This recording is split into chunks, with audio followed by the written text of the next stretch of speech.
the ultimate leader of Germany. A man whose action caused the death of 60 million people. More than 11 countries fell under his invasion.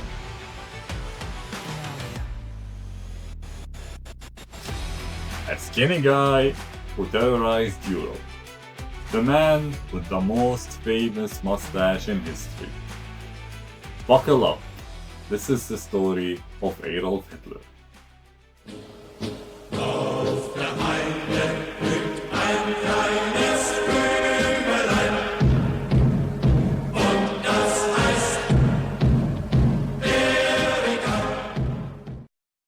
Ladies and gentlemen, good evening and welcome to a new episode of Past with Punchline. In today's episode, we're going to talk about the rise of Adolf Hitler. How did Hitler turn from a nobody to eventually becoming the ultimate leader of Germany? World War I ended in 1918, and Germany defeated, humiliated, and broke. Soldiers returned home to find a country in riot, hunger, and a peace treaty that forced Germany to pay tributes and compensation to the Allies. And right there in the middle of all this chaos was a skinny ex-soldier called Adolf Hitler. Yes, that guy.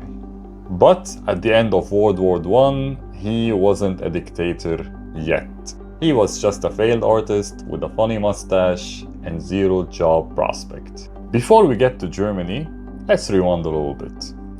Hitler was born in Austria. Yes, he was not German, he was Austrian. He moved to Vienna in 1907, dreaming of becoming an artist. He applied to the Academy of Fine Arts and got rejected. Twice. Rejected twice? Imagine you only wanted to paint beautiful landscapes and you ended up painting Europe in red. In Vienna, young Hitler struggled a lot. He was living in shelters and selling postcards just to survive. But it was also there where he soaked up his most dangerous ideas. Extreme nationalism, anti-Semitism, and the idea of a leader that can save a nation. The seeds were planted. Then came World War I. Hitler, like any young nationalist, decided to volunteer in the German army. This was the happiest time of his life. Although he wasn't a great soldier, he was carrying messages from camp to camp. He got medals, he got wounded, and he finally found a place where he belongs. During the war, Hitler suffered from a mustard gas attack, which left him temporarily blind. While recovering at the hospital, Hitler had a vision, a sense of destiny that he would save the German nation from those who betrayed the army and caused the defeat in World War I, especially the Jews and the communists. This moment right there shaped his ideology and fueled his fiery speeches later on. But in 1918, unfortunately for Hitler, Germany lost the war. The Treaty of Versailles punished Germany so hard that they ended up giving up lands and paying reparations to the Allies. Millions of Germans felt betrayed, but none of them more than Hitler. After the war, Germany became the Weimar Republic, a democracy. On paper, it looked modern and free, but in reality, it was very fragile and it was facing rebellions from lefts and rights. Inflation was so bad in the 1920s that Germans had to carry large stacks of cash just to buy bread. During all this chaos, Hitler stayed in Munich. He joined a tiny group called German Workers' Party.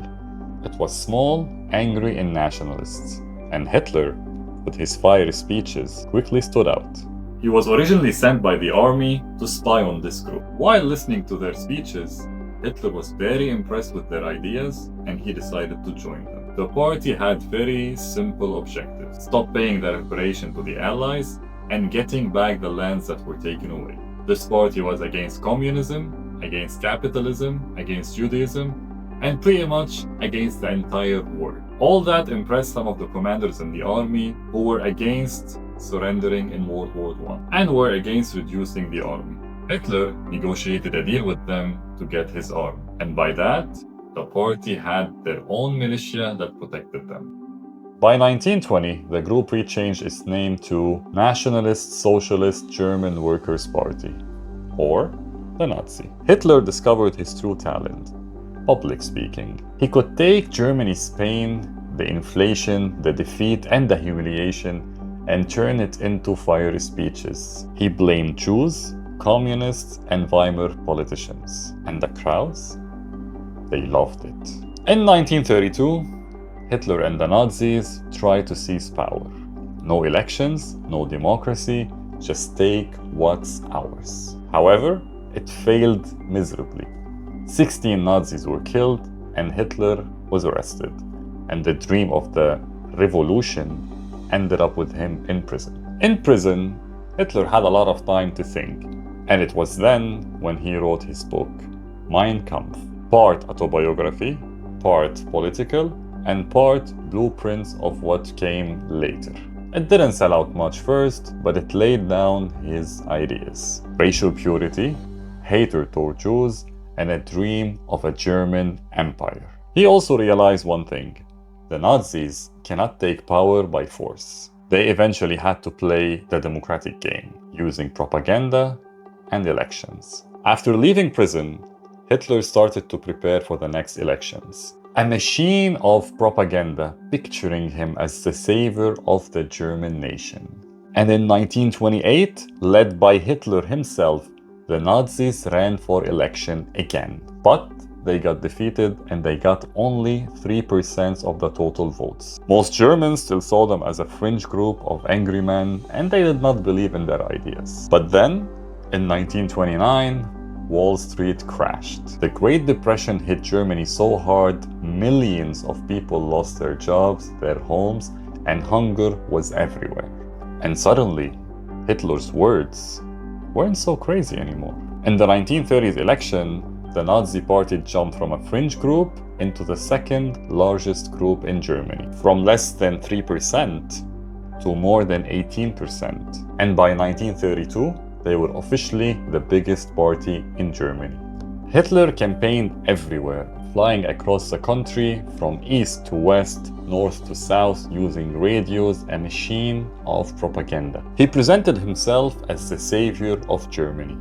And for the millions suffering from unemployment and hunger, Hitler seemed like hope. All that gave Hitler some confidence to run for the presidential elections in 1932. He ran against Paul von Hindenburg, an old war hero, but unfortunately, Hitler got defeated. But as Hitler later on found out, politics is not just about winning, it's about making deals. And behind closed doors, conservative politicians thought, we can control Hitler. Let's make him Chancellor. Mostly, it was out of fear of communism that was starting to spread like wildfire. On January 30, 1933, Hitler was appointed as the Chancellor of Germany. Something like a prime minister. Not by a revolution, not by a coup, not by blood, but through the same democratic system that he always despised. From a failed artist in Vienna to a soldier, to a fringe group, to the largest party in Germany, and eventually the Chancellor of Germany. The journey from 1918 to 1933 shows how desperation and a crisis, in addition to a smart propaganda, can turn nobody into a national leader. And that's the story of how Hitler rose post-war obscurity to the Chancellor of Germany. Not overnight, not with thanks, but with patience, hard work, and persistence. Step by step, with speeches, anger, and a democracy that is too weak to stop him. This is the end of today's episode. I hope you enjoyed it. If you did, don't forget to like and subscribe, and buckle up because the storm is only about to begin.